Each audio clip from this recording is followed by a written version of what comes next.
Everyone, we will call the meeting of the Development Committee of the County Board to order for June 21st. And roll call, please.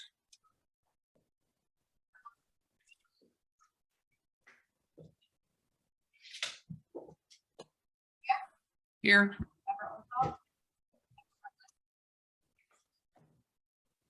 Here. There has been a request to allow remote participation for member Rutledge under Section 7A of the Open Meetings Act.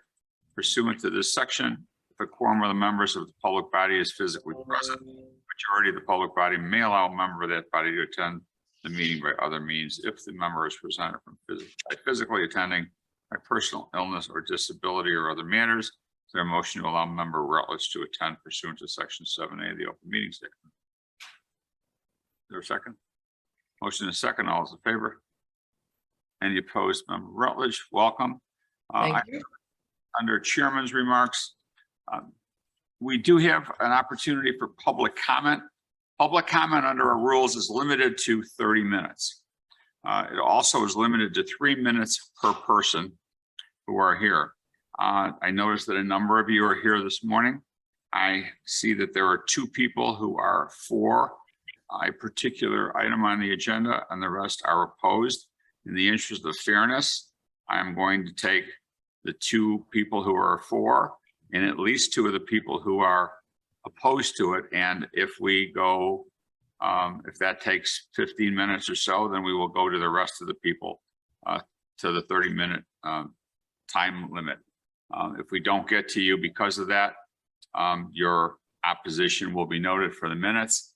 Anybody who submitted a public comment online will be read if we have time within the 30-minute period. If it goes beyond 30 minutes for in-person public comment, we will just enter in the online public comments into the record. That being said, I will go in the order that we have for opposition. I see there's a Marge Daly, Don Opal, Adora Bisek, David Bolger, and Karen Crum.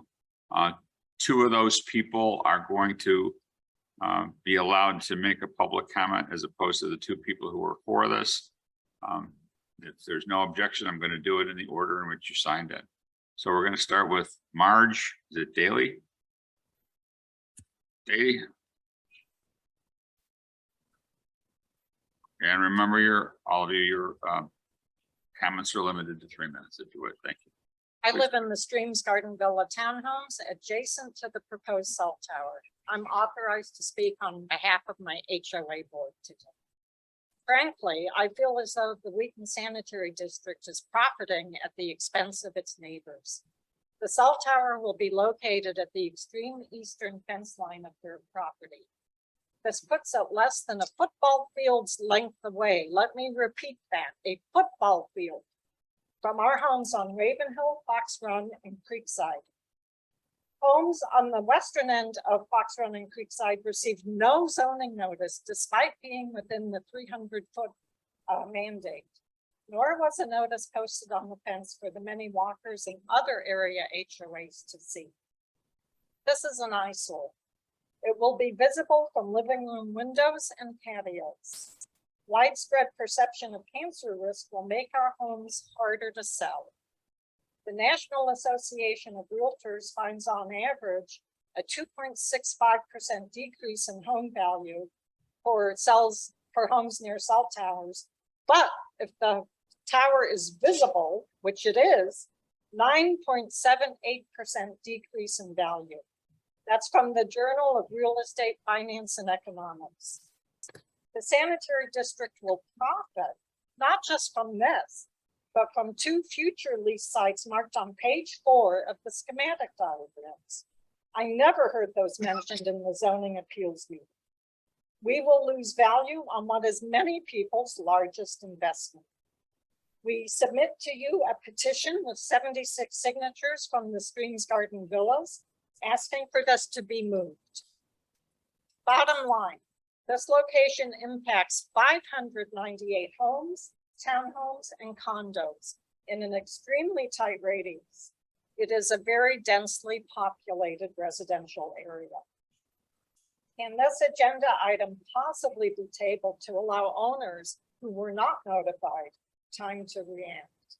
And for AT&T to consider other locations, such as the Fire Station 1 route, the Coles route, Cantigny Golf Course, Mack Road, or even by enlarging the existing tower in Afton Park.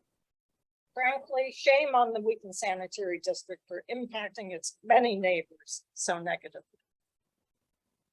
Thank you. Sure.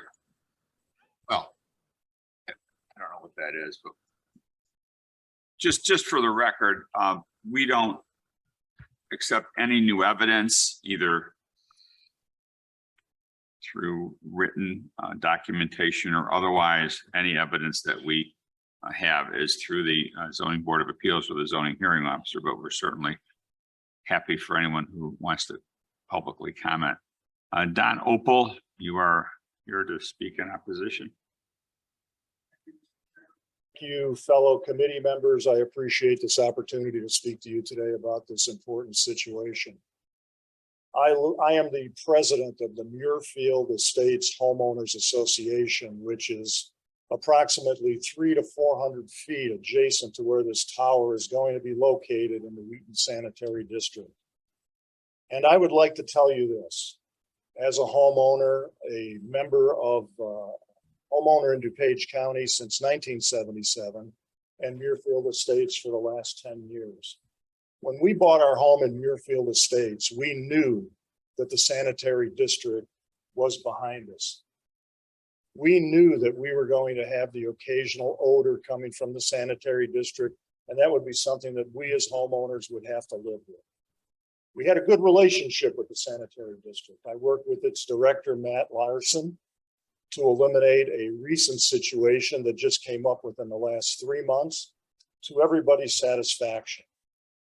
It was a very big surprise when I received a letter saying that a cell phone tower was going to be put on sanitary district property that was going to be adjacent to over 500 residential homes.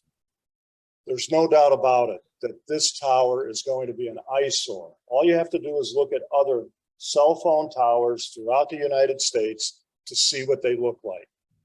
And to be able to see this out our windows after we've purchased expensive homes, put hundreds of thousands into landscaping, and now we have to look at a cell phone tower that's right out our back window or our patios, is just not acceptable. And I will say this, Mr. Chairman, this was not handled correctly. We went to a sanitary district meeting, the last one that was held, I believe, in June. And we were allowed to make our comments, but we were pretty much told that they were far along in this process, so far along that changes could not be made. When I asked, well, when did you know about this cell phone tower going in? And how were you going to get word to the homeowners that this was taking place? They said that this cell phone tower had been on the books since September of last year. Now, it's my contention that if you know that something is going to affect a residential community for that length of time, that you would get a note out to that community and want to get their public feedback as to how they feel about this. That being the case, we could have avoided all of this. We wouldn't have a room full of people that are objecting to this. We wouldn't be here objecting to it as homeowners associations and devaluing our properties. So it's my contention that AT&T should look at other sites, which they claim they have, but there's still many other sites to be looked at. My other contention I'm going to ask you to is, wrap up, sir. You're I beyond will, 3 minutes. Thank just you. 1 second.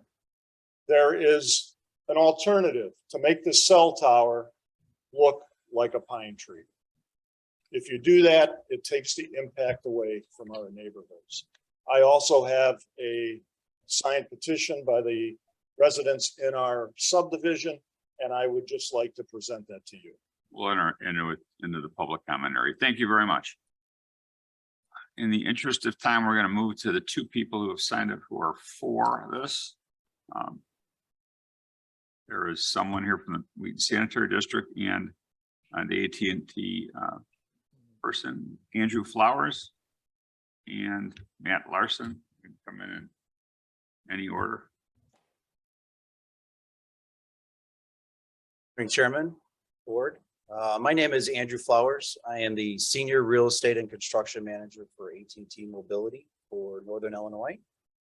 My job is to oversee the leasing, zoning, permitting of new cell towers in our communities and throughout the Illinois, Wisconsin area. Today, obviously, you have an important decision in front of you. AT&T believes that we have done our due diligence in regards to the placement of this facility. As you see on the maps that were provided for the RF engineering, that there is a area that basically is south of Roosevelt Road and north of Butterfield that has a lot of service that is just not happening today. We are currently on the facilities that are across the street here. We are at the church that's south on Butterfield. We've looked at the tower that is at the park just to the south of the Sanitary District. That is too short, and it unfortunately is too close to an existing facility. And when you look at where the placement of the facilities can go, we started down over at Mary and Joy. We tried that for several years back, and they did not want us to go on their chimney or rooftop. We've gone over to the high school, try to replace the light standards at the ball field. That was rejected. We went over to Target to see if we could even put something on Roosevelt, even though it was much shorter, just to handle the capacity along Roosevelt. That was denied. We've gone to DuPage County Forest Preserve. They are not interested in having something in the Forest Preserve. So the only place that we really have the ability to go is on the Sanitary District, which is permitted by county statutes to place a tower.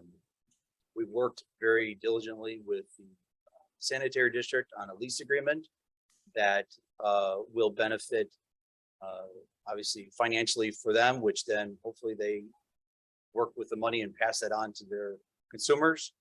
But I'm going to ask you, please, if you would give this gentleman the same courtesy that he gave you, please. and the tower is built for multiple carriers, and that tower is built for 2 additional carriers. It could possibly build to be 4 additional carriers or 4 total. And the reason that we build towers that way is so that you don't have a proliferation of towers. Because if we were to build something smaller and shorter, the next guy that comes along would say, we have the rights to build here too, and then you'd have another one. So one of the reasons that the tower is being built and where it's at is 1, to get over the tree line, and 2, to be able to have the additional coverage for the other carriers. I'm here to answer any questions, and thank you for your time. Thank you. The other person who signed up for this proposal is Matt Larson. Thank you, Mr. Chair. Yes, my name is Matt Larson. I am the Executive Director of the Wheaton Sanitary District. I am here today just to, should you or the board have any questions, and I have no further comments to make. Thank you. Okay, it appears we do have some time within the 30-minute limit, so we will go back to the next person who signed up, and that would be Adora Bisek.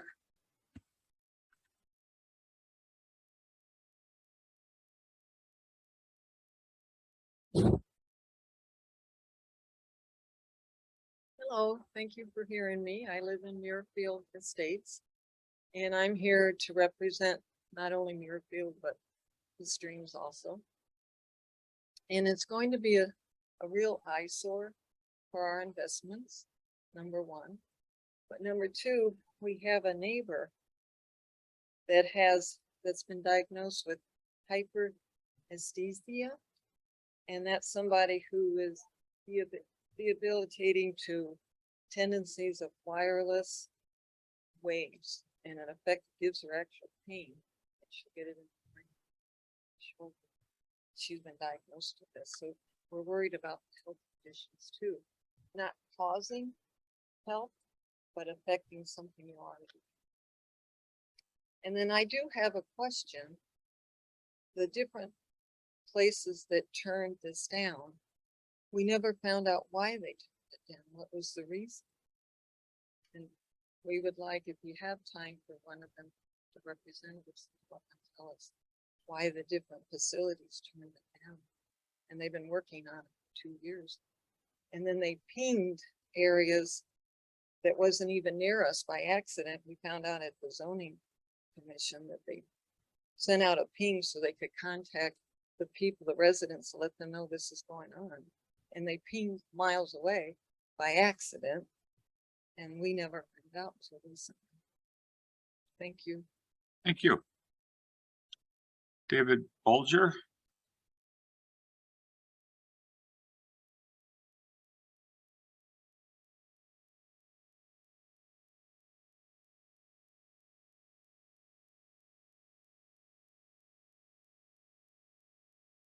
Much to the board and to members that showed today. My question and my statement is, why inform people 300 feet away, but not 310 feet away?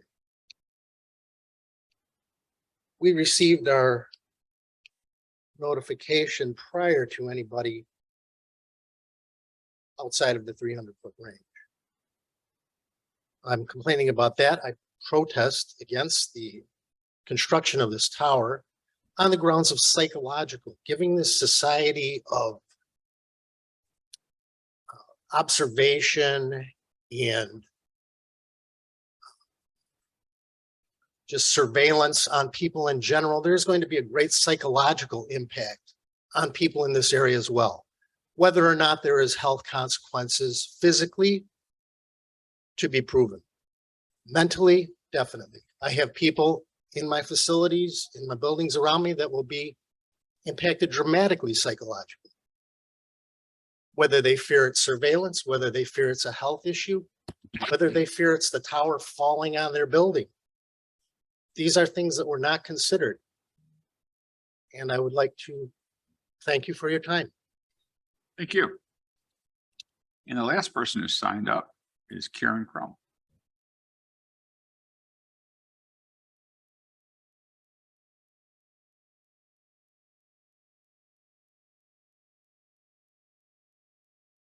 Good morning.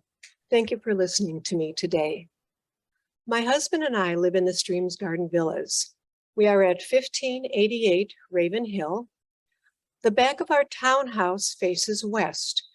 We have a picture window where we get this wonderful, beautiful view of the Park District green space. We've always known that the Sanitary District is beyond that piece of property, but it is camouflaged with lots of beautiful vegetation.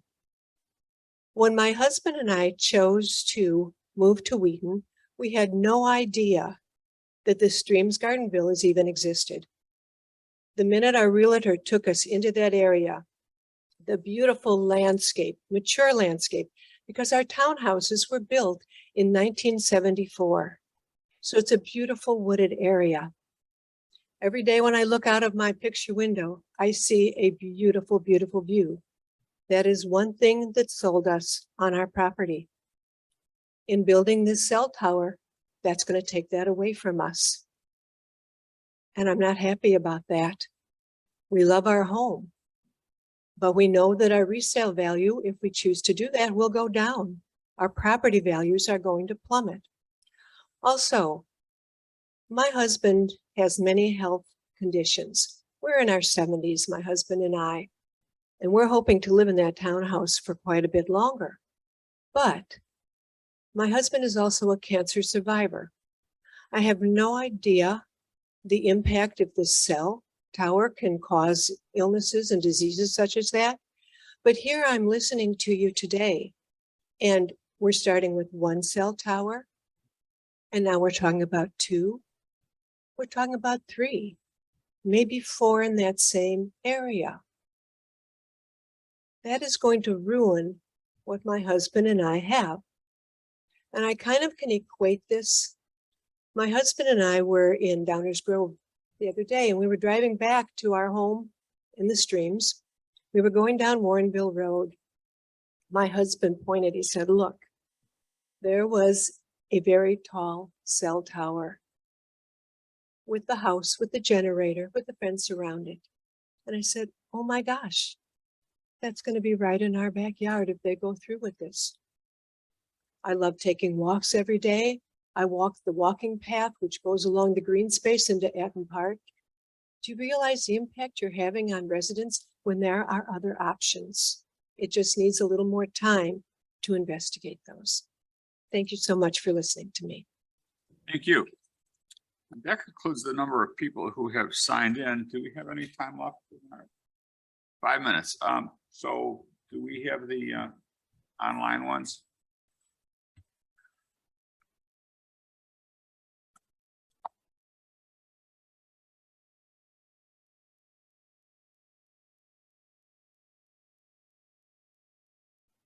Okay, I'm going to read what we have, and then you'll let me know when we get to the 30-minute mark.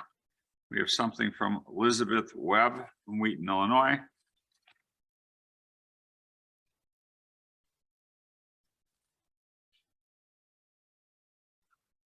I would like to make my objection known to the installation of the proposed cell tower near the Streams Garden Villas townhomes.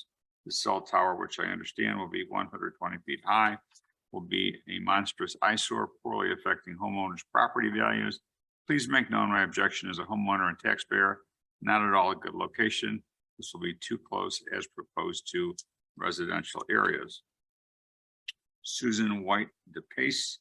The installation of a 120-foot cell tower in a residential neighborhood is an unconscionable ruling for the DuPage zoning board to take. A tower of any height, but especially one 50 feet higher than most towers, to be constructed in a residential community is totally unacceptable, and the county should know this. This will be an eyesore to the community and seriously affect property values and resale values to the homes in the surrounding area. The county should be concerned about this. There are other locations in the surrounding area where a tower could be located, still serve the intended purpose and not affect the aesthetics and property values of the families and homes living in the surrounding communities. It seems that the county doesn't care about the people or the property values. Why, I ask, is it because most homeowners in the surrounding area are townhouses and condos and not individual homes? I wonder. Christy and Mike Kling, the placement by the fence of the 120-foot cell tower is too close of proximity to a densely populated residential area, of not only townhomes and condos, but many single-family homes. We ask that the cell tower be placed much further into the interior of the sanitary district grounds and not at the eastern fence line, which puts it in an extremely close proximity, not only to our townhomes, but also to the Three Streams condo associations. Mary Helvey, I'm opposed to the construction of a cell tower near to the pathway of Eaton Park. It's very close to the residential area where I live. Your proposed site completely flooded a couple of years ago. Also, there appears to be several cell towers already in the area. Thank you for your consideration. Carol Nunkovich, as a resident with unobstructed view of the proposed cell tower location from my window overlooking Eaton Park, I'm opposed to its placement. I fear it will reduce my property value, especially the perception of health risk associated may have a dramatic negative effect on my property value. I understand the necessity of an additional tower for first responders. I just ask that it be moved to a different section of the sanitary district where it is not in direct view of residential property. Elaine Semino, I'm expressing my extreme opposition to building a 120-foot cell tower at the Wheaton Sanitary District property. This is a densely populated area and would have a negative impact on our housing values in addition to the eyesore it would create. It would be 85 feet or less from the condos, townhomes, and temple in this area, and could also be a health hazard for some residents. I strongly believe that there are other more suitable locations for this tower. Donna Richmond, first of all, I'm very disappointed that DuPage County was not more active in communicating the zoning variance to the residents living in the area close to this proposed tower. Why did I hear this from neighbors? And why did Target, Marion Joy High School, and the Forest Preserve all turn it down being sited near them. This is primarily a residential neighborhood with condo, townhome, and single-family homes. The number of residents is high. To date, health concerns are largely unknown until enough research has been done. It makes proximity to a tower a potential health risk. I personally frequently walk in the area. The planned height and location will make it impossible to hide and be an eyesore. Its maintenance will increase traffic. I live on South County Farm Road. Our traffic has grown exponentially over the years. It's bad enough we have the sanitation district facilities so close, but it has at least minimized its presence with landscaping. It will be impossible for a 125-foot tower to do. I've lived in this area for many years and so pay taxes to the city of Wheaton and the county. Here, a tower this high will decrease the resale value of all of our property. It should be sited in a location that is not residential. We done? Okay, we have equaled or exceeded our 30 minutes. I will take any of the online comments that have been submitted and we will enter them into the minutes, whether they are for or against. Thank you all very much for being here and your public comments. Moving on to item number 5, I'll entertain a motion to approve the minutes of June 7th, 2022. The motion and a second. Are there any additions, corrections, or deletions? Hearing none, seeing none, all those in favor? Aye. Opposed, and the minutes are approved. Moving on to regulatory services, item 6A. I'll entertain a motion to approve DCO 37-22 ordinance zoning 2215 1L 074 East Schaffner Road. This is a zoning hearing officer's recommendation to approve a variation to increase the height from 75 to approximately 125 feet for a new wireless telecommunications facility monopole with AT&T's antennas and fenced-in ground compound with base station, generator, and equipment. Is there a motion? As you know, we do these in the affirmative, then we discuss it, and then we'll vote on it. So we need a motion. Okay, there's a motion and a second. Is there any discussion or questions of staff? I saw Member Colbert's hand first, then Member Kajewski, and then Vice Chair Garcia. Thank you. Question as well, Chairman. I wouldn't forget you. Thank you. Thank you, Chairman. I have a comment and a question as well. I shared the same thoughts actually about this agenda item with residents. You know, the decrease, significant decrease in property values and the potential, you know, health hazards or exacerbation of any medical conditions because of the cell towers. So that's definitely a concern. What I wondered about as well, which was repeated in the public comments, is I do want to ask the cell tower company, AT&T, why were they denied from the other locations and why are they choosing this one? So I would like to know. Well, perhaps we can start with that answer from Paul if you have it, so that we don't get into a give and take. Yeah, I don't have the answer for the Okay. other locations. Is there anyone from the cell tower company who can, and just, we don't generally do this, but it's important. Does anyone have an answer to that? Sir? Again, just so everyone knows, we're not accepting any new evidence. We're reviewing committee of what transpired at the zoning, for the zoning hearing officer, but we certainly would like to clear that up. Go ahead. So in regards to other facilities that AT&T tried to locate, several years back, we started with Mary and Joy to place antennas on top of the rooftop of the chimney. That went along for quite a while with no good results.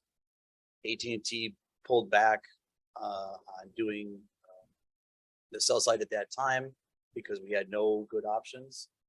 We went back this past year and they did not really give us an answer. They just said, no, we're not interested at this time. And turned it. We went over to the high school. We tried the theater roof, the freestanding tower back past the ball field, and then one of the light standard changes, and all those were rejected by the board. I don't know why they had their reasons, but that's kind of where we're at. Thank you. Does that conclude your questions? Yes, thank you. Member Krajewski? Thank you, Paul and maybe Jim. So back when we had the 5Gs that were coming here, you know, with locating their boxes, and the state legislature pretty much got rid of our ability to even regulate, and they were on to putting their boxes, et cetera, in there. Was that Comcast, was AT&T part of that too?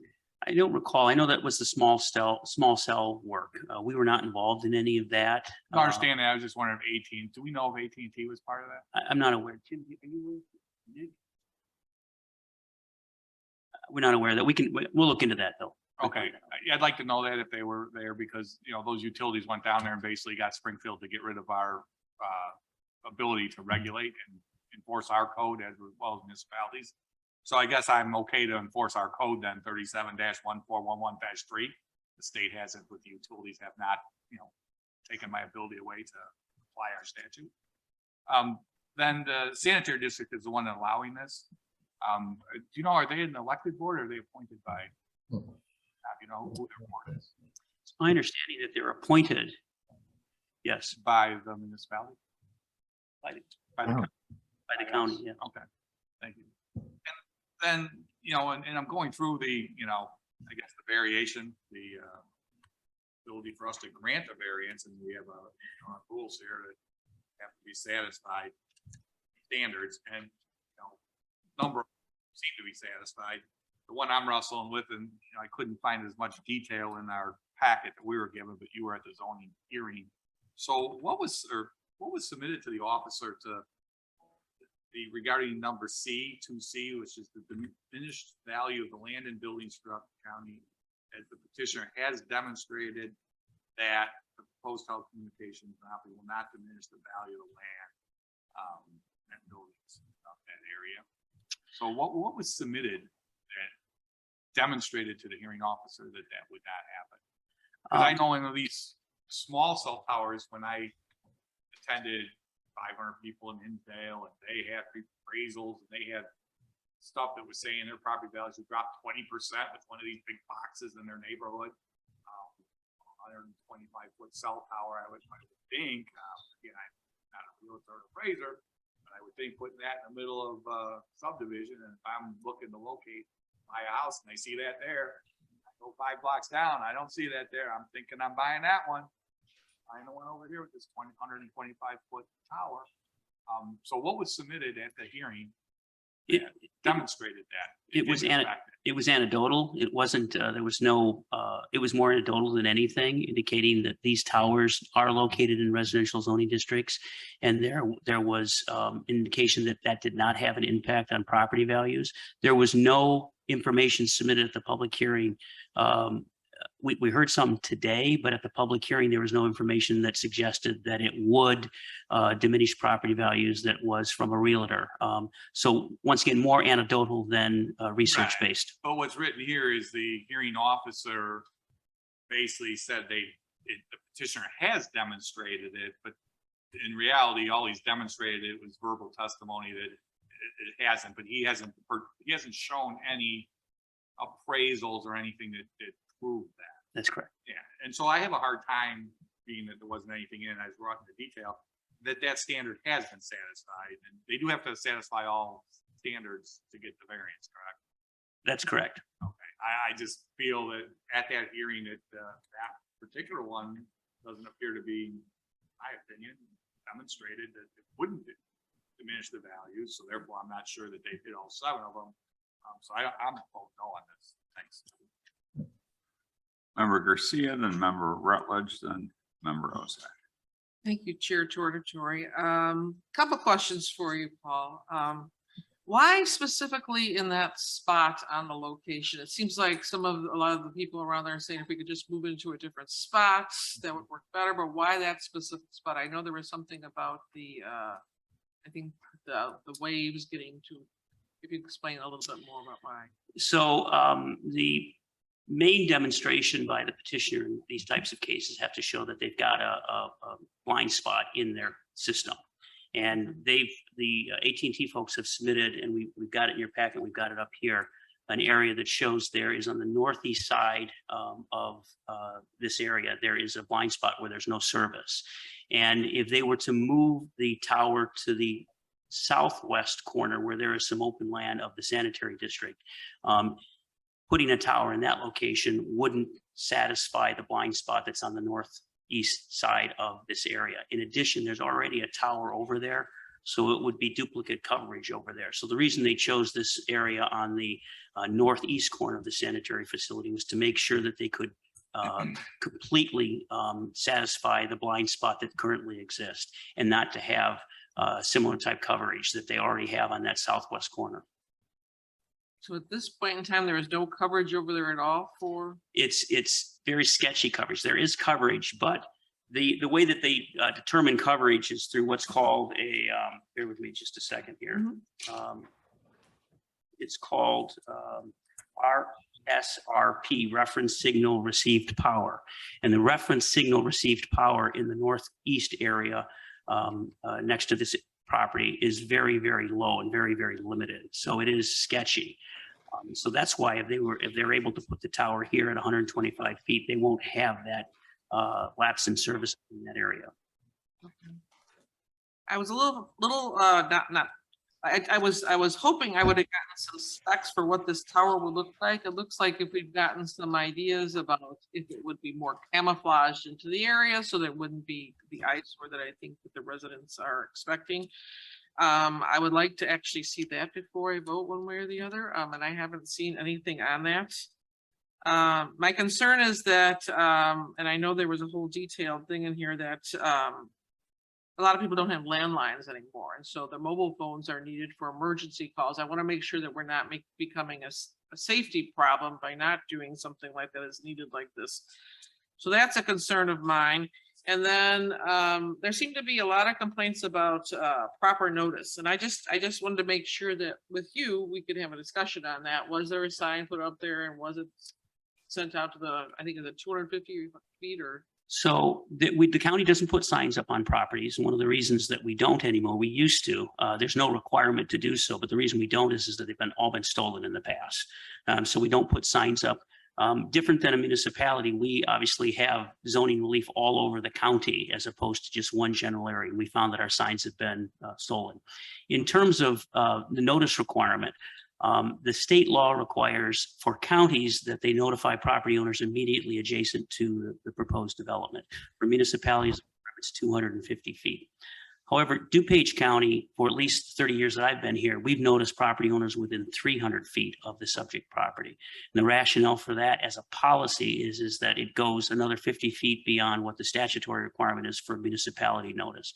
So we notice property owners within 300 feet on this property in all of their zoning cases.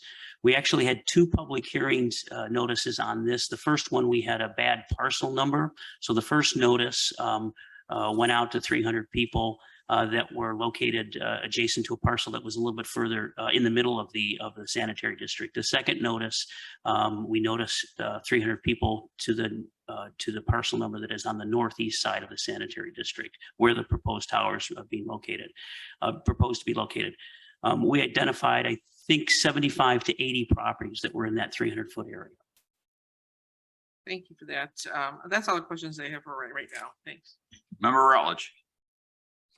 Thank you, Chairman. Hello to those in the room. My question is, so on individual cell phone towers, what is the expected range of coverage?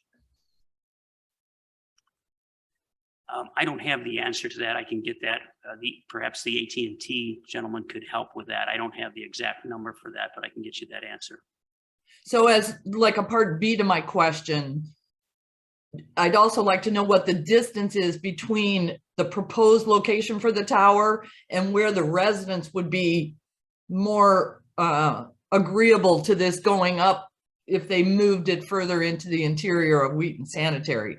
So my question is, if they were going to put a tower over at Marion Joy or Target or Wheaton Warrenville South High School, I question the whether a movement into their property by yards or whatever that is would diminish the throw of the coverage for that change. Well, it's my understanding that if a tower were to be located at Marion Joy or at Target, that would satisfy the drop zone, for lack of a better term, that we're talking about here. The coverage would be accomplished.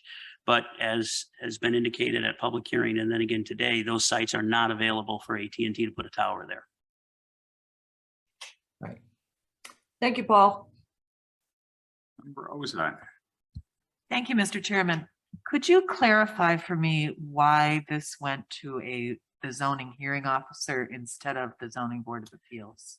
So we use the zoning hearing officer in a similar manner that we do the zoning board of appeals, but we use it for to expedite cases because we're able to have zoning hearing officer hearings more quickly than we can for zoning board of appeals hearings.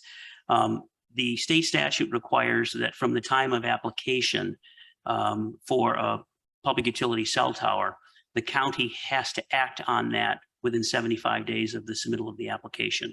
So we don't have that same requirement for any other type of zoning relief, only for public utility cellular towers. So in order to ensure that we were able to meet the 75-day requirement that's in the statute, we took this to the zoning hearing officer. And could you also clarify for me the zoning hearing officer procedure? Are they also appointed? Are they hired? I'm not clear on that. The zoning board of appeals, the zoning hearing Hearing officer officer. is a member of the zoning board of appeals. Clarified, thank you. And So they are all appointed. all of the zoning board of appeals are appointed. The zoning hearing officer is also appointed. So Okay. the zoning hearing officer is taken from the zoning board of appeals. But just because that person is on the zoning board of appeals doesn't mean he is automatically the zoning hearing officer. He or she is automatically the zoning hearing officer. They are, in addition to being appointed as a ZHO member, they are Got it. also appointed as the ZHO, zoning hearing officer. So Got it's it. two separate appointments. Okay, so it went to because of the time requirement. That's the 70-day requirement. I think I Or indicated 70 days in an email. It's actually 75 days from the date of application. So we wanted to make sure Okay. that we could move this through the process to meet that 75-day time requirement of the state. Okay, thank you for clarifying that. Also, the Wheaton Sanitary District is appointed by the mayor of Wheaton, County board. the county board. I wasn't clear on that. Okay, thank you. All right, thank you. Member Covert. Just one last thing. Thank you, Mr. Chairman. I just feel like there's a lot of unanswered questions here. We don't know what the range of coverage is. We don't know why other areas denied the cell phone tower. And we don't know what type of health effects this is going to have. And we don't have any submitted appraisals or proof that property values will not be diminished. And there's realtor associations that would argue otherwise and say that they would be because of an eyesore or, the nature of this structure. I'm just not satisfied with the explanations or the answers. So my vote is going to be a no for this. Member Ozai. Thank you, Mr. Chairman. Piggybacking on Member Covert's comments just now, I'm really troubled by the fact that the Zoning Board of Appeals are appointed, the Wheaton Sanitary District are appointed, and we are elected officials. And these individuals here, these homeowners are not able to have elected officials except for us to hear their case on this. And I also question why the other private entities, which all of them were able to say no, and yet this appointed board has decided to say yes. And I understand it certainly would help their revenues, but I'm having a problem with too many unanswered questions as well. So I will be a no vote as well. Thank you.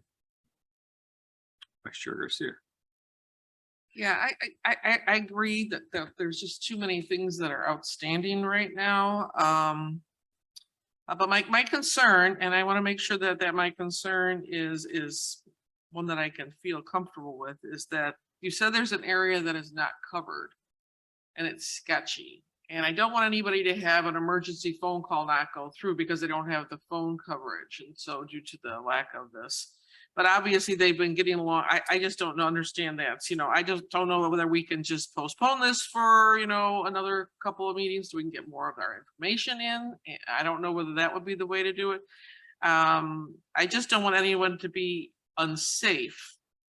But I also don't want them to be affected by other things that we just don't have all the information on. So either we postpone or I'll be a no today. Thanks. Rosa. That just made me think of Member Garcia's comment. Is it not possible if this service area is underserved? Is it not possible that one of these Lone Ranger type of units could be installed on a utility pole, as is allowed now by the Illinois statute? Is that, I mean, that, again, we don't have an answer to that because it wasn't part of the zoning proceedings, but it would seem to me that if that is a service provision issue, then they could add one of those cell towers, which I believe doesn't even require us to have a hearing. Incorrect. So I'm definitely going to be a no vote today. Too many unanswered questions, and I can really see the impact here. Any other questions from members of the committee? Paul, when do the 75 days begin and when does it conclude? Excuse me. Just a second.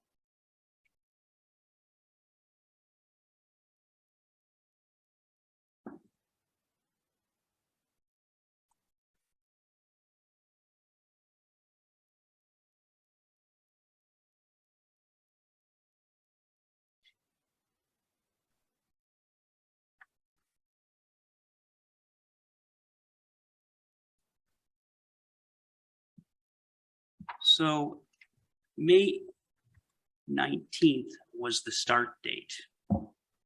So we have 75 days from May 19th. So we'd be looking at roughly sometime in August.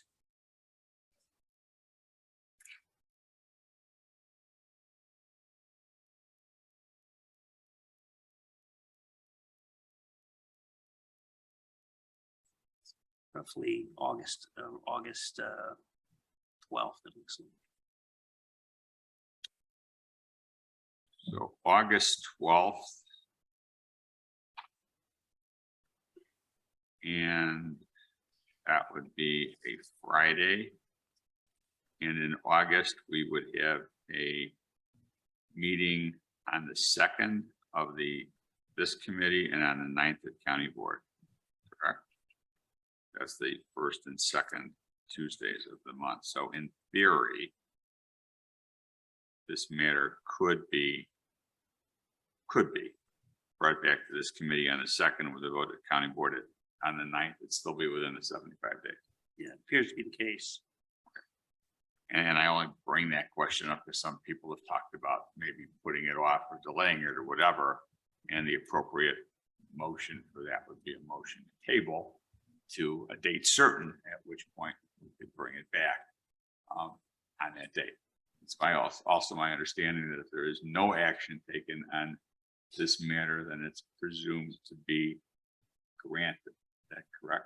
That's correct. Under the state law, if there's no action after 75 days, it's automatically deemed to be approved. Okay. Now, the other question that I had is that this is a coverage issue, and AT&T's request is to take care of people who presumably don't have coverage. Did anyone come to any of the hearings? I didn't hear anyone today who has submitted any evidence that they want this cell tower because they don't have any coverage. No one showed up at the public hearing indicating that they had a loss of coverage other than the presentation by AT&T that indicated that there was loss coverage, but no individual person said they are suffering from a loss of coverage in this area. And was the evidence that was presented by AT&T regarding loss of coverage substantiated with any numbers or names of people who aren't covered? Not names or numbers, just the graphs that they showed and they provided for us that shows where there is a lapse of coverage. And when I said sketchy before, there is coverage there, but phone or service drops in that area on a frequent basis. So sketchy coverage, but nobody's come forward saying they have sketchy coverage. That's correct. Okay. Okay, any other questions of the committee, or are there any motions to be made? Member Krajewski. Just saying, I mean, if we push it off a little bit, I mean, some of these questions, like why these other places didn't want it, we get that information, but that's new testimony, so we can't have anything, right? If it wasn't presented at the hearing. So, I mean, some of the stuff that we asking for, if it's not at the hearing, we can't really rely on it because that's testimony outside of. That's correct. So, I mean, if you want some of that information, I think it's got to go back to the zoning board. Again, we have 7 standards and we can only take the testimony that came from the zoning for the evidence submitted. I don't see any evidence submitted where he says it's demonstrated the value. If that was the change and they come up with the information, it'd have to be redone at the zoning board. So we're going to push it off. I think it has to go back there to get the evidence and then come back to us. Am I wrong? That's correct. Yes. Would it be evidence or would it be answers to questions the same way we're getting them today? Well, I know it might be a Yeah. distinction without a difference, but Yeah. yeah, I was just gonna, that's why I'm looking over here.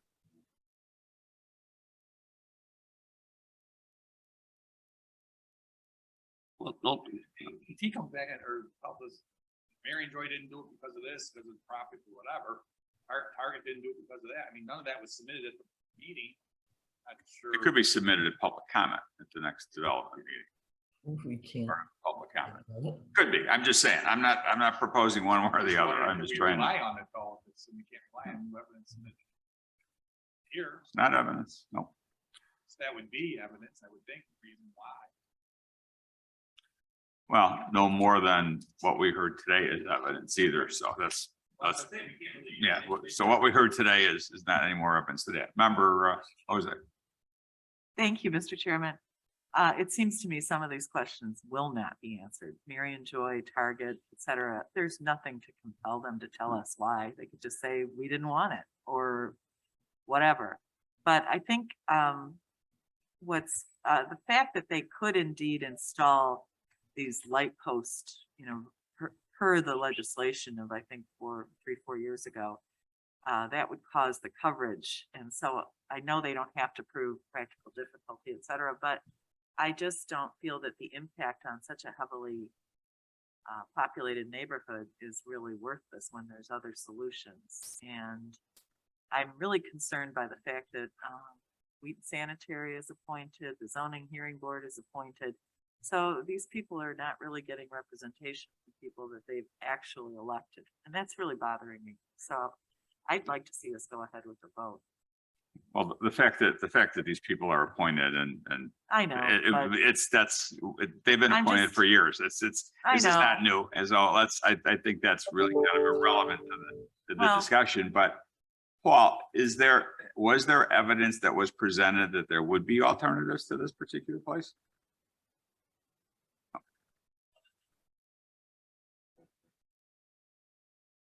Other than the places which were denied. Okay, do we have any further questions? No motions to be made? Yes.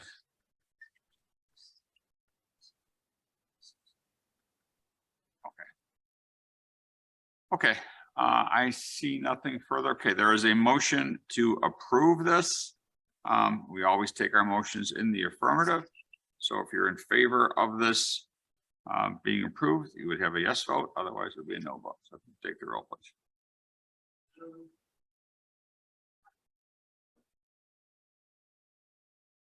Sheila, you're on mute. I can't, no, I'm not on mute. I just, if they're not on a microphone, I can't hear what's happening in the room, but I would be a no vote on this. Okay, well, this is the vote. Are you a no? I am a no. No. No. No. And the motion fails. Now, just so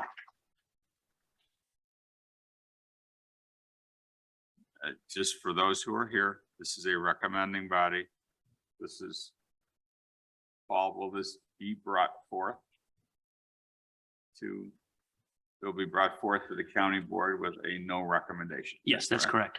So this will be brought to our next county board meeting with a no recommendation from this committee. So it is not a done deal as of today, just as a matter of public information. But thank you for the applause.